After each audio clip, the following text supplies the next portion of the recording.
श्रीपरमात्मने नमः। अथ त्रयोदशोऽध्यायः। क्षेत्रक्षेत्रज्ञविभागयोगः।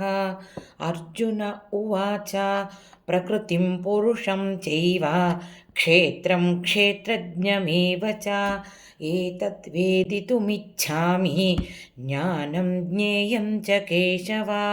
श्रीभगवानुवाच इदं शरीरं कौन्तेय क्षेत्रमित्यभिधीयते एतद्यो वेत्ति तं प्राहुः क्षेत्रज्ञ इति तद्विदः।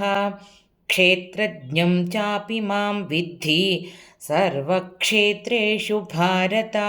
क्षेत्रक्षेत्रज्ञयोर्ज्ञानं यत्तज्ज्ञानं मतं मम तत्क्षेत्रं यच्च यादृक् च यद्विकारि यतश्च यत् स च यो यत्प्रभावश्च तत्समासेन मे शृणु। ऋषिभिर्बहुधा गीतं छन्दोभिर्विविधैः पृथक् ब्रह्मसूत्रपदैश्चैव हेतुमद्भिर्विनिश्चितैः। महाभूतान्यहङ्कारः बुद्धिरव्यक्तमेव च इन्द्रियाणि दशैकञ्च पञ्चचेन्द्रियगोचराः। इच्छा द्वेषः सुखं दुःखं सङ्घातश्चेतना धृतिः एतत् क्षेत्रं समासेन सविकारमुदाहृतम्।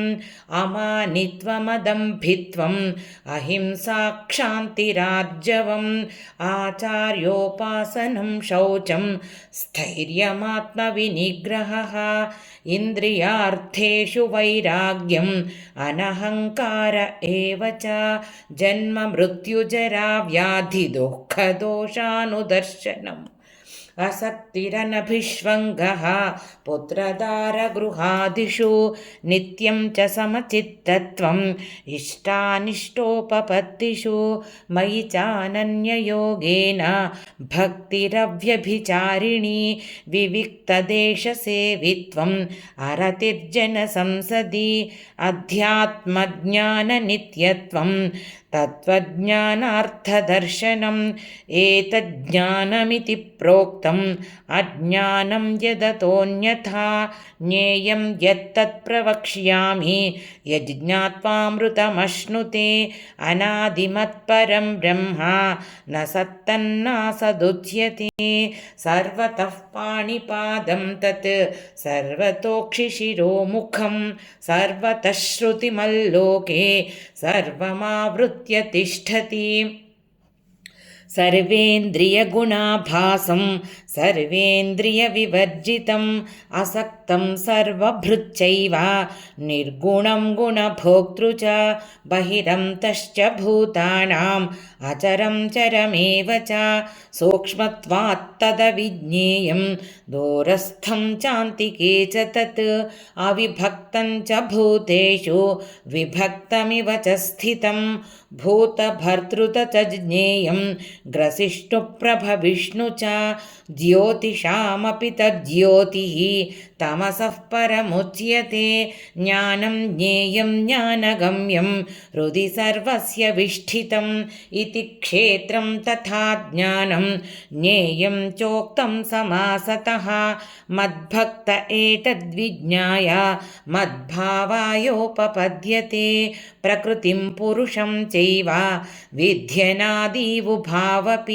विकारांश्च गुणांश्चैव विद्धि प्रकृतिसम्भवान् कार्यकरणकर्तृत्वे हेतुः प्रकृतिरुच्यते पुरुषः सुखदुःखानां भोक्तृत्वे हेतुरुच्यते पुरुषः प्रकृतिस्थो हि भुङ्क्ते प्रकृतिजान् गुणान् कारणं गुणसङ्गोऽस्य सदसद्यो निजन्मसु उपद्रष्टानुमन्ता च भर्ता भोक्ता महेश्वरः परमात्मेति चाप्युक्तः देहेऽस्मिन् पुरुषः परः य एवं वेत्ति पुरुषं प्रकृतिं च गुणैः सह सर्वथा वर्तमानोऽपि न स भूयोऽभिजायते ध्यानेनात्मनि पश्यन्ति केचिदात्मानमात्मना अन्ये साङ्ख्येन योगेन कर्मयोगेन चापरे अन्ये त्वेवमजानन्तः श्रुत्वान्येभ्य उपासते तेऽपि चातितरन्त्येव मृत्युं श्रुतिपरायणाः यावत् सञ्जायते किञ्चित् सत्त्वं स्थावरजङ्गमं क्षेत्रक्षेत्रज्ञसंयोगात् तद्विद्धि भरतर्षभा समं सर्वेषु भूतेषु तिष्ठन्तं परमेश्वरं विनश्यत्स्व विनश्यन्तं यः पश्यति स पश्यति समं पश्यन् हि सर्वत्र समवस्थितमीश्वरं न हि नस्त्यात्मनात्मानं ततो याति परां गतिं प्रकृत्यैव च कर्माणि क्रियमाणानि सर्वशः यः पश्यति तथात्मानम् अकर्तारं स पश्यति यदा भूतपृथग्भावम् एकस्थमनुपश्यति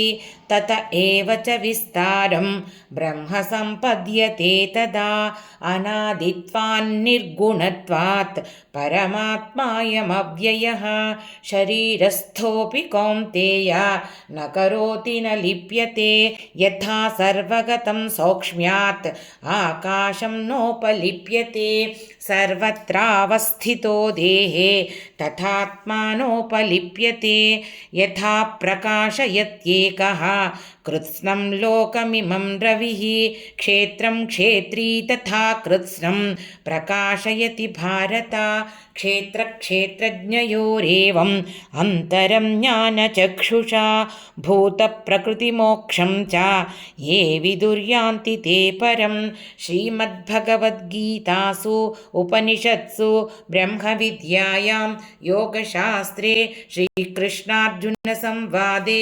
क्षेत्रक्षेत्रज्ञविभागयोगो नाम त्रयोदशोऽध्यायः.